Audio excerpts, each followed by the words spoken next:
babu 6 ɗambugal jeega ɓangal no yewtan fi taqwa fi kulol Allah. qala Allahu ta'ala Allah dali ya ayuha alladhina amanu kono gomno ittaqullaha hule Allah haqqa tuqatihi no hana hulirede no. wa qala Allahu ta'ala Allah teɗum towɗon dali ya ayuha alladhina amanu kono yo gomɗimɓe ittaqullaha hule Allah wa qulu wawlon qawlan sadidan konguɗi fewɗi.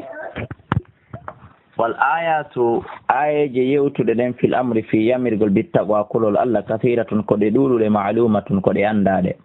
wa qala ta'ala Allah dali wa man yattaqillaha kala hulɗo Allah yaj'al lahu o waɗanayo makhrajan yaltirgal e kala sattende nde o naati wa yarzuquhu o arsikamo kadi min haythu la yahtasibu nokku ka o miijirano nokku ka o sikkirano Allahu on arsikaymo wonen hulɓe Allah yalla waɗen hulɓe Allah. wa qala ta'ala Allah dali nokkugo in tattaqullaha tawi woni on huli Allah yaj'al lakum o waɗanayo on furqanan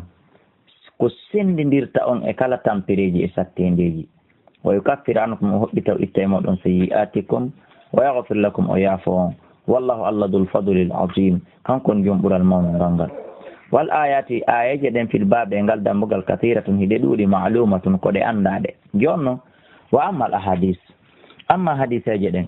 fal awwal hadise aranon an abi hurairata radiyallahu anhu qala o wi qila wi ama ya rasulallah man akramu nnas yimɓe ɓen fof ko hombo ɓuri teddude. qala nelaɗo Allah sallallahu alaihi wasallam maki atqahum ko ɓurɗo ɓe hulde Allah wo haray kon ɓuri teddude e junngo Allah. en wi Allah noon kon ɓuri teddude e junngo yimɓe ɓen kono e junngo Allah ko ɓurɗo hulde Allah wo. fa qalu ɓe inni laysa an hada nas'aluka nelaɗo na ɗum men landema ko yimɓe ɓen fof si hawtodiri ko hombo ɓuri ɓe teddude na fi sabu jogagol gikku. yimɓe ɓen hino faandi wasi alego si fof tumbodiri ko nelaɗo ɓuri teddude kono si tawi a teddi ɓuri fof ko ya faami fof no teddi ɓuruma ko ya jaɓu ko haqqille ma fof no teddi ɓuruma on say noon yimɓe ɓen teddinama ɓuri fof hino ko nelaɗo jaabe kon ma kaɓe miijori ɗon. ɓaala o maaki awa haray si tawi koko ɓuri teddude yimɓe ɓen fof fa yusufu nabiyullahi ibnu nabiyullahi ibnu nabiyullahi ibnu khalilullah awa haray ɗum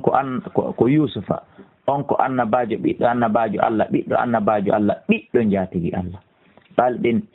laysa an hada nas'aluka nelaɗo na ɗum men landima. qaloyi fa an ma'adinil arab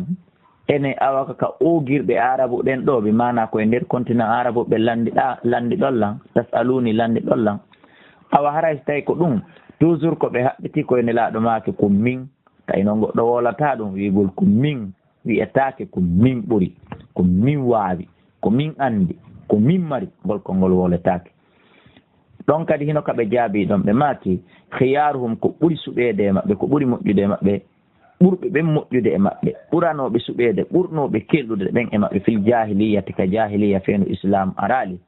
khiyaruhum ko ɓen kadi ɓurɓe moƴƴude ɓurɓe suɓeede ɓurɓe kelɗude ɗen e maɓɓe fil islam ka islam ida faquhu tawi woni ɓe faami diina kan muttafaqun alayh. groupe bandi on bandiru ɓurndu kelɗude ɓurndu gaynude haaju ndum ɓuraydu wadde nambaraji ɗin e tapasiji ɗin kamɓe groupe on si ɓe naati diina ɓe faami diina ɓe wawi diina ko on kadi wonata ɓurɗo kelɗude on ka nder diina islam on faami. wa faquhu ko wiyete faquhu ay bimana so tawi woni ɓe faami ɓe dammel qaf sabu ko qaf on waɗa kon tural alal mashhur e dow ko lolli kon wa hukiya e fillama kadi kasura kanko qaf on himo waɗe kadi ley moyinne kadi wa fiqhu si ɓe faami ay alimu ko si ɓe andi ahkama shar'i ñawoji sharia islam o. الثاني حديث ديمون أبي سعيد الخدري رضي الله عنه عن النبي صلى الله عليه وسلم قال أن الآدمك إن الدنيا عند أدنى حلوة كشداري كلبي نردون خضرة هكشدون لبادون وإن الله عندنا ألنا مستخلفكم أولونتنيهم فيها كادنا دو فينظرك في يوندار كيف تعملون كون نقول لتون وناس كدول لتون فاتقوا الدنيا ريني أدنى واتقوا النساء ريني بسنابه فإن أول فتنة عند premier problème premier jarrabuye bani israil ko yani kon e bani israil kan latino finni saye be sonna be rahu muslimi turki Allah ya hayyu ya qayyum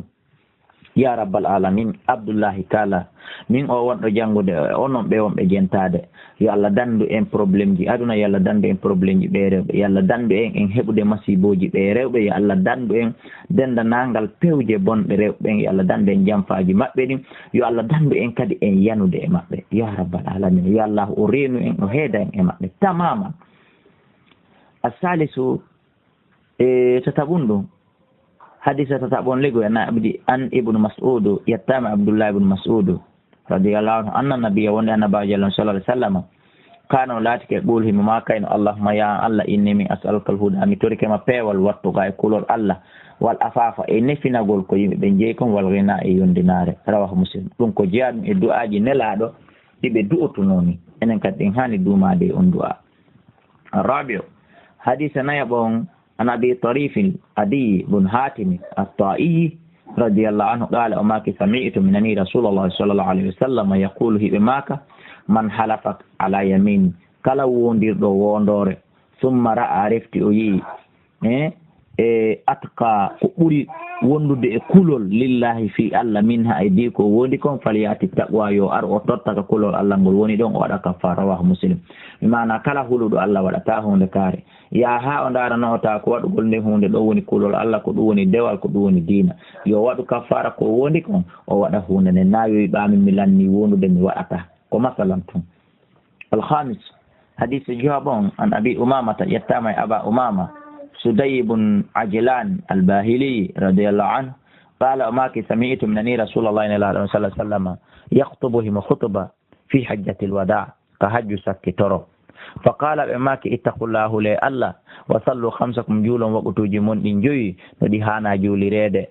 وندو إسالي تمدو elongal timmongal wasumu horon shaharakum lewru mondo no hana hori rede wa addu itton totton zakata amwalikum zakka jawle monɗen wa atiu ɗofto ɗum umara'akum horeɓe moɗon ɓen ma dama ɓe yamirali on yeddugol Allah son waɗi ɗi ɗo peeji ko assuré tadkhulu jannata rabbikum haray on naata e aljanna joomi moɗon on yalla waɗi en timminɓe ɗiɗo kontaɗi yalla waɗen huluɓe Allah o waɗa en julɓe o ɓutuji men ɗi no hana juulirede o waɗa en horuɓe lewru suuma no hana horirede o waɗa en tottuɓe zakka no hana ittirede o okkora en taw jawle gaseteɗe ittede zakka o waɗa en ittoɓe zakka o nawinana en hajjoygol o waɗa en ɗoftotoɗo hooreɓe meɗen men ma dama ɓe yamirali en yeddugol Allah naaten aljanna ko alday hasbore.